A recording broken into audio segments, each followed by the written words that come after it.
Hi everyone. Today, I will talk about the atmospheric and oceanic circulation, and so it's going to be a two-part series. So we'll mainly focus the atmospheric part today, but it's actually, like I said in the last lecture, we can't really view the atmosphere independently from the other spheres, right? So it's the same for the atmospheric and oceanic circulations. They are part and parcel of the same system. So before I start today's lecture, I have received a couple of emails from students asking me about the textbook and then how to purchase a textbook online. So I'm still in contact with Pearson, and then as soon as I have more information, I'll reach out to you individually, but also I'll post more information on the announcement page for those who want to purchase a textbook. But like I said in the introductory remarks posted on the first day of the course, I'll try to make sure that whatever you need, whatever materials you need to prepare for the exams are available for you. And this is in the form of textbook summaries and PowerPoint slides, and then for those chapters where we don't really have chapters in the textbook, like the atmospheric and oceanic circulations, and then the next lecture on Monday, the El Nino Southern Oscillation. I'll post more relevant material from relevant material on the as for you to read more about it, and then also to help you prepare for the first exam. So the first exam is I think it will be open, of course, on Wednesday next week, on Wednesday, I believe, and then you'll have, of course, more days. I'll provide more instruction and in the next days, right?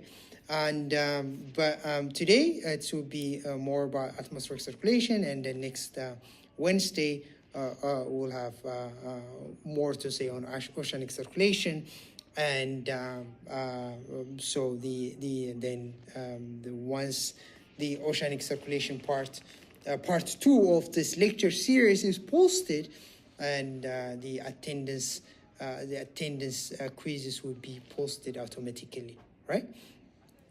Okay. Like I said in the earlier lectures, when we talk about the atmosphere, sorry about this. Okay. When we talk about the atmosphere and the climate system in general, it's all about gradients, right?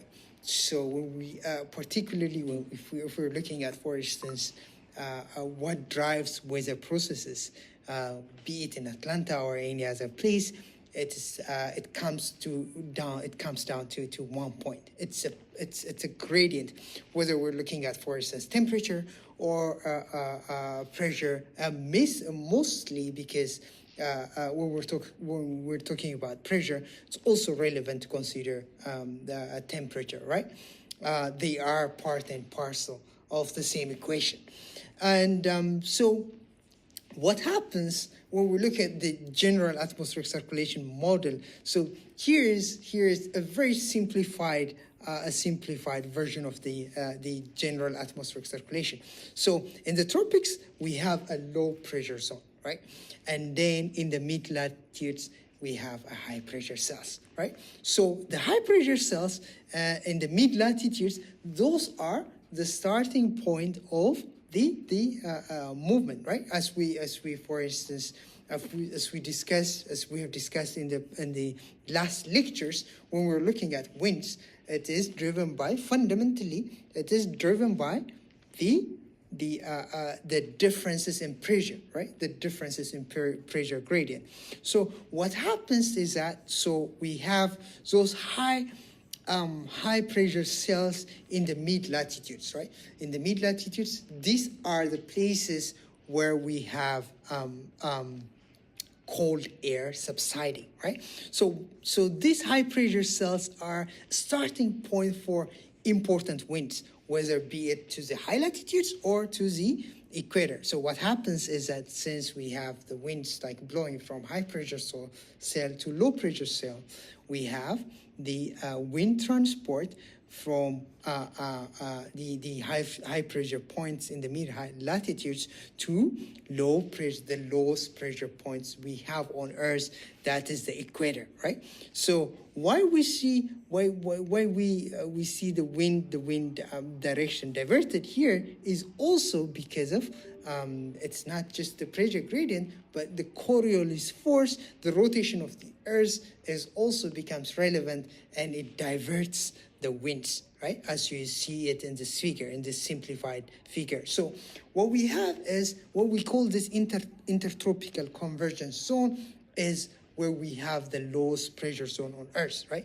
And then it's a convergence zone because winds blow from high pressure points to low pressure points, right?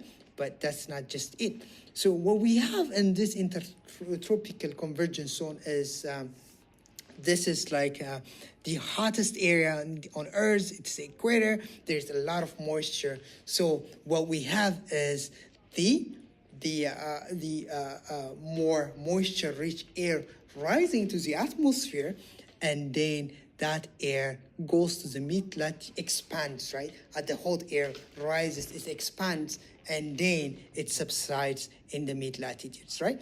And then because of the pressure gradient we have between the mid-latitude and then the intertropical convergence zone, what this drives is that a movement of winds from the mid-latitudes to the equator. So we have this circulation, we can view it as like more vertically, and both also relevant horizontally. We have the rising of air in the tropics, and then it expands in the mid-latitudes, and then the same these patterns, right?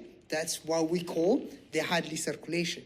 We have the winds blowing, bringing the air that originally expanded to the mid-latitudes to the tropics again. Why? Because of the pressure gradient we have between the mid-latitude here, as you can see here in the cursor, and then the equator, right? So generally speaking, this is a very simplified form of the atmosphere. So we have this semi-permanent high pressure cells in the mid-latitudes, right?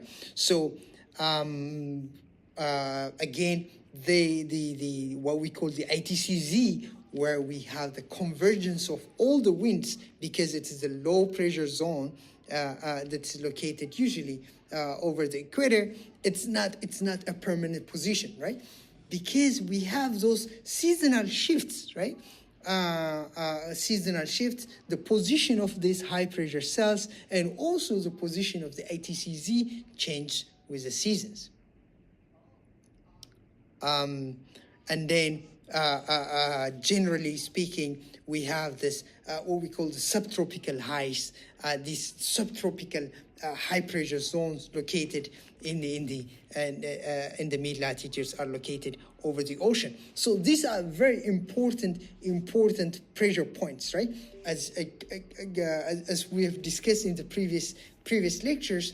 So when we're talking about winds, it is the movement of air parcel, like, whether locally or regionally or globally, from a high pressure point to a low pressure point, right? So the position of this high pressure cell, right? The position of high pressure cell, where they are located, it controls the weather and weather patterns in any given season in the northern high latitudes, as I would explain in the next slide. So if I ask you, why do near-surface winds converge at the ITCZ? Because the ITCZ is the low pressure zone, right? And because winds blow from a high pressure point to a low pressure point, they always converge at the lowest pressure zone, which is the ITCZ, right? And so what about cyclones and anticyclones? They are also important parts of this equation, right? When we talk about cyclones, for instance, we have it's like it's common and in as it's common during the summer seasons. For instance, what we have is the a moisture-rich warm air rising, right? As the warm air rises, it actually reaches a certain point in the atmosphere where it is cold enough, then where condensation occurs, right? And then because the rising air is both moisture rich, sorry about that. The rising air is moisture rich. It actually when it condenses, it forms a lot of moisture along the way, right? So that's why if the cyclones is intense, we can expect this thunderstorms, right? So it's basically because of the rising and moisture rich rising air that causes cyclones. And then, of course, the opposite happens during anticyclones, right? Instead of the moisture-rich air rising, what we have for anticyclones is actually the subsidence of cold air, right? The opposite is happening. And then, of course, the spinning changes, and that's also, of course, the function of the rotation of the Earth, right? But the spinning, just mind you, it's different between northern hemisphere and southern hemisphere, right? If it is clockwise in the northern hemisphere, and then because the rotation of the Earth impacts the circulation differently, it would be anti-clockwise in the southern hemisphere, right?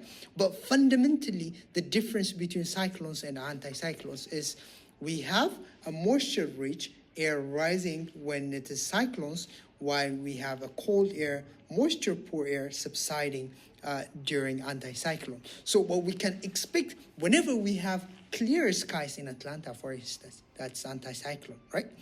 Because it is the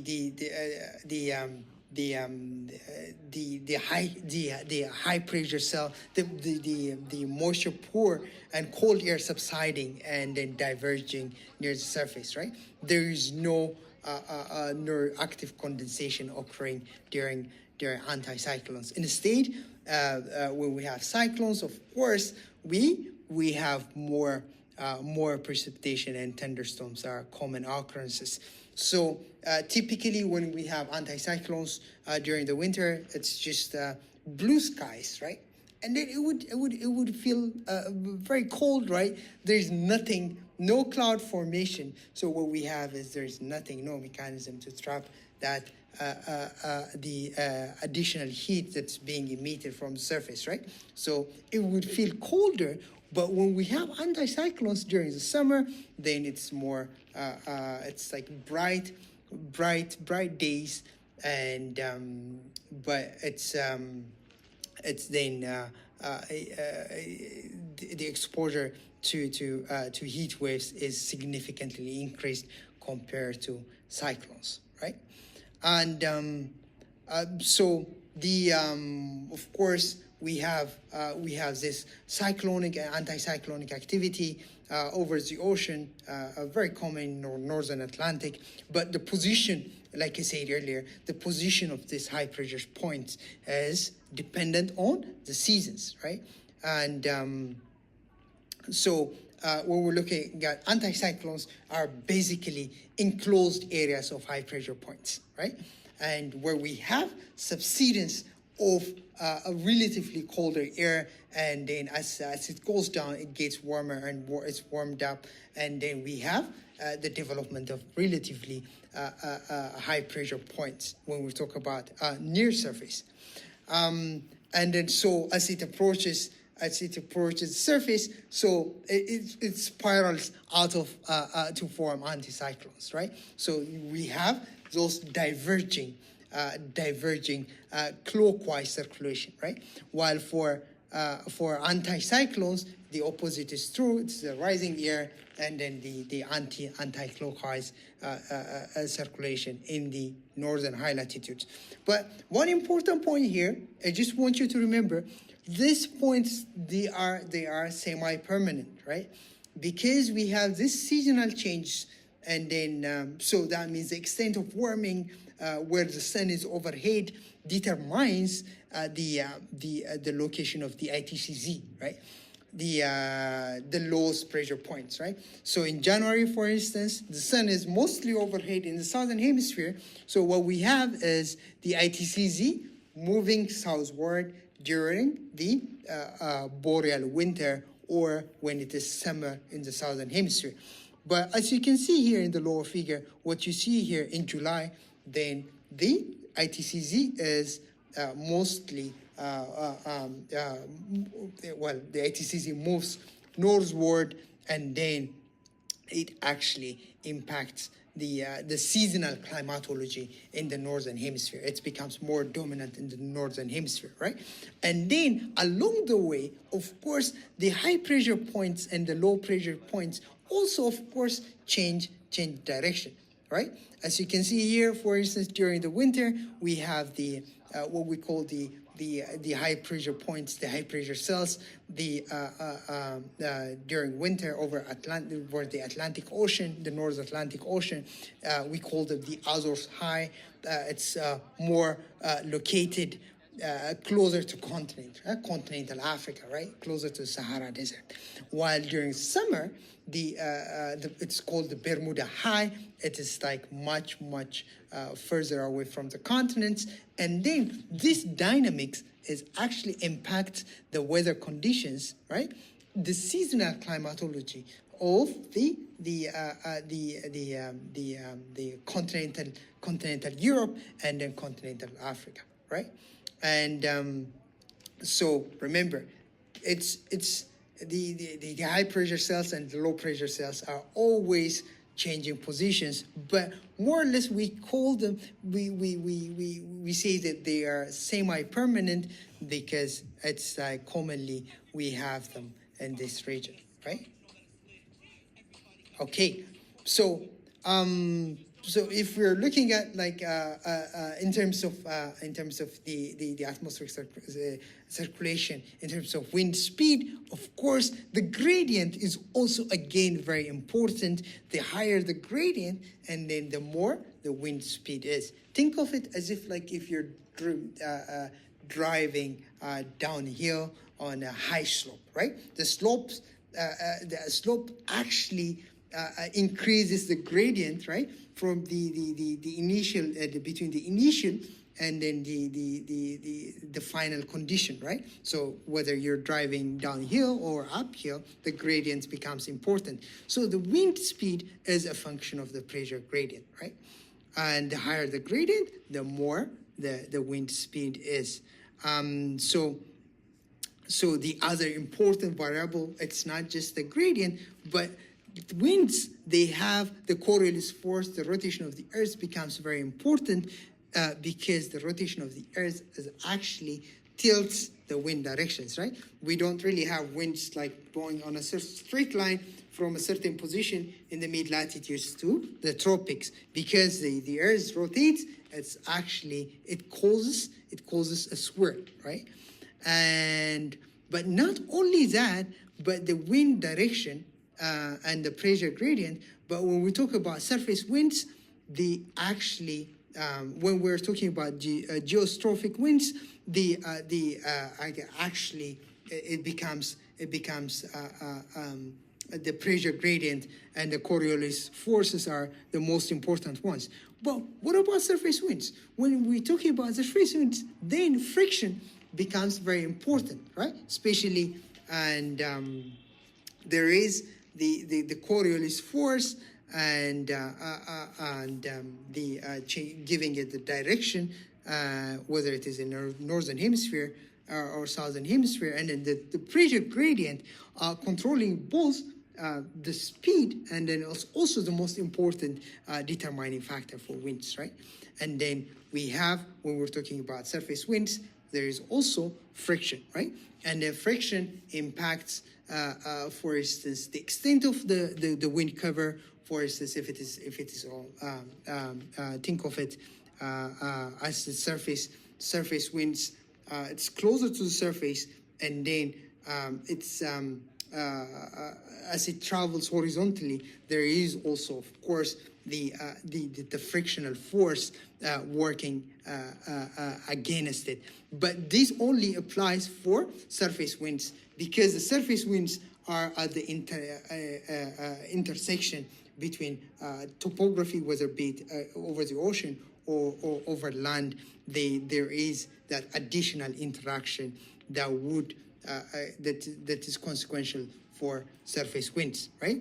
And but remember, as long as we have those gradients, right? As long as we have those high pressure and low pressure cells forming over even outside the tropics and whatever, we have those cyclonic and an anticyclonic activity, right?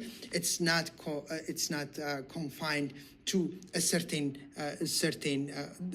location over the tropics or mid latitudes, but we definitely have this dynamics over land, and then definitely outside the tropics as well, right?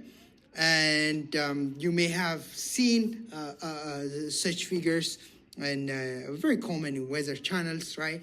And then I just want to show you that, like, the most important point here is, like, of course, you can read here what a ridge is or what a trough is, but what I want you to focus here is when we have it's very important for meteorologists to identify where the high pressure cells are located and low pressures are located, because this actually determines, for instance, if you have a high pressure cells here, then whether you're going to have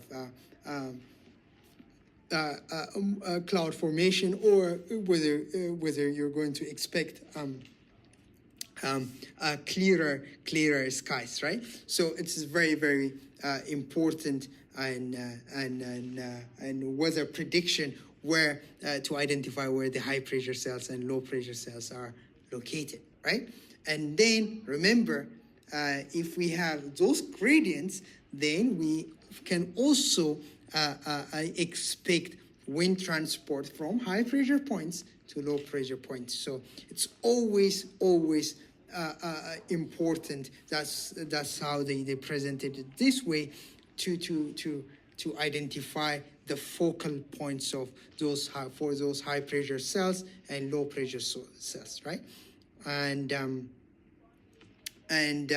another very important concept that I want to introduce today is the jet streams. These are fast-flowing, meandering air currents in the atmosphere. So basically, these are the meeting places of warm and cold air, where two air masses of different temperature meet, right? So for instance, during summer, we have air masses from the tropics dominating. They become more dominant, and then they actually impact the position of the jet stream, right? It is because the jet stream fundamentally is where the two air masses of different temperature, right, meet. And these are very important for air transport, right? And then these are the reasons why for instance, if you're flying from Atlanta to Paris, and you can check it online how long that flight would take. Normally takes, it would take the time it takes for the round trips is different, right? Because of the jet stream. For instance, these are very, very extremely fast flowing and meandering wind currents. So if you're flowing against the jet stream, of course, it is always going to take longer.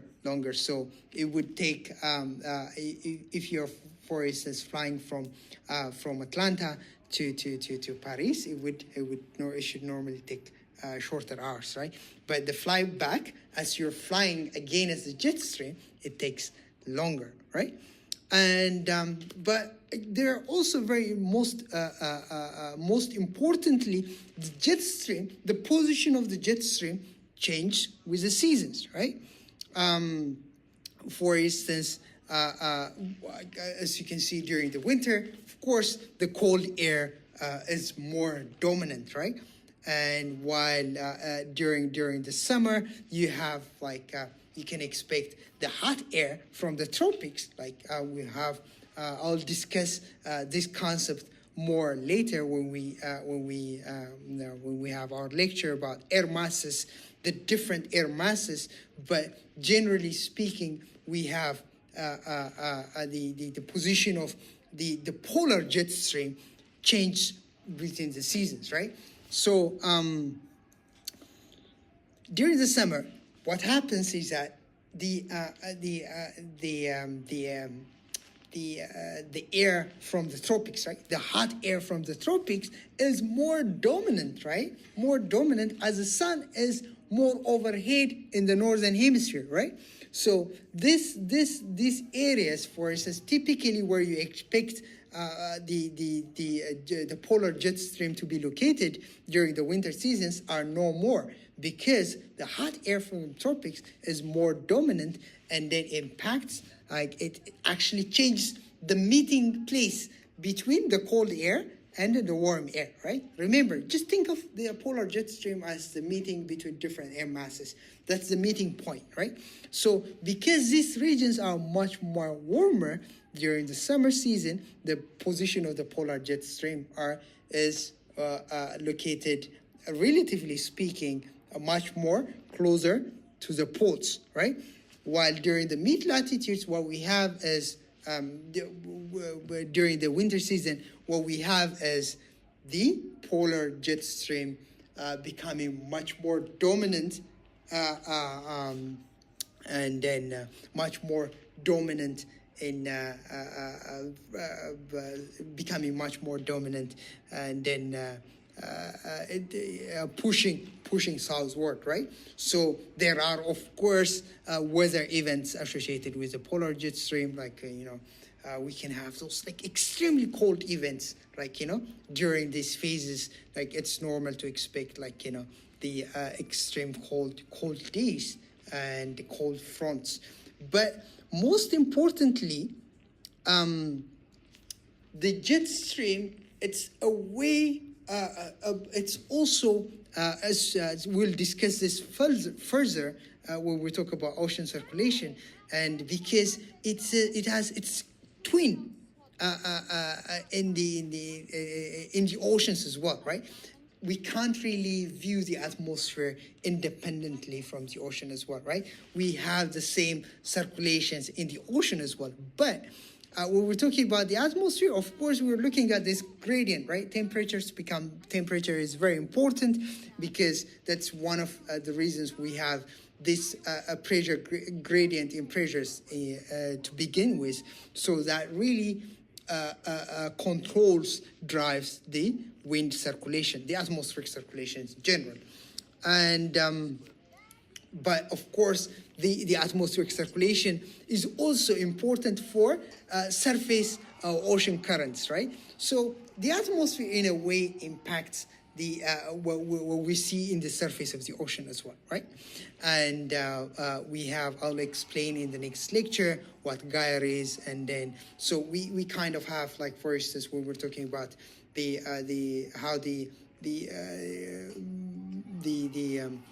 pressure gradient is important, the Coriolis force is important. We have also, of course, this with circulation in the surface of the ocean as well, right? And in a way, because the winds blowing, right? The winds blowing at the surface in the atmosphere, especially surface currents, they actually impact the surface of the surface ocean, right?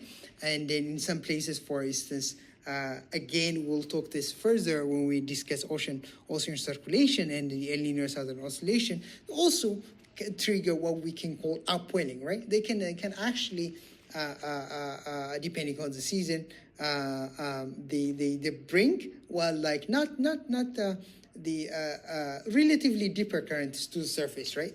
And then we have the formation of gyres, and in a way they are controlled by the same processes, like the pressure gradient, and then the Coriolis effect, and then that's also reflected in the surface of the ocean. But most importantly, while we do have these movements of air, why why we have the winds is they have a purpose, right? It's also a form of heat transport, right? And then these winds, they don't exist on their own, right? While they actually, depending on the where the winds are coming, they can end up cooling or warming a place, right? So the planet, in a way, is always trying to maintain that equilibrium, right? So whether we're talking about the Hadley circulation, of course, and for instance, the starting point is hot air, it's not stable, right? Hot air, it's like less dense, right? And then it's always trying to rise, right? So why it tries to rise is because it's not stable, right? So the atmosphere, in a way, is always trying to find that optimal situation. But the ocean also, the global oceans also do are very important, because they are also part of this equation, where the ocean is a very, very important of climate system, because it's a very important regulator of heat transport, right? So it is now, when we're talking about global circulation, now we're not talking about the winds anymore, because these are deep water circulation that we're talking about here. But it's a very important variable I'll discuss later in the next lecture. That's salinity, right? For the atmosphere, it's the wind gradient, right? It's the pressure gradient that drives the movement of different air masses, right? Temperature changes, of course. Temperature is the other aspect of the pressure, right? So temperature and pressure change, they trigger the wind, right? The entire movement, they govern the entire atmospheric circulation, right? And but in the next lecture, I will explain how salinity is very important, right? Remember, for the atmosphere, it is the pressure gradient, right? That fundamentally drives the atmospheric circulation. But for the global ocean circulation, it is salinity, and you can start to think about how the ways salinity how salinity impacts global ocean circulation, and why it is important. I'll ask you before finishing my lecture today. I want to ask you to think about how the global warming impacts both ocean circulation, and how it impacts the jet streams as well, right? And so these important topics we'll discuss, and I'll post the lecture videos on Wednesday, right? Take care, guys.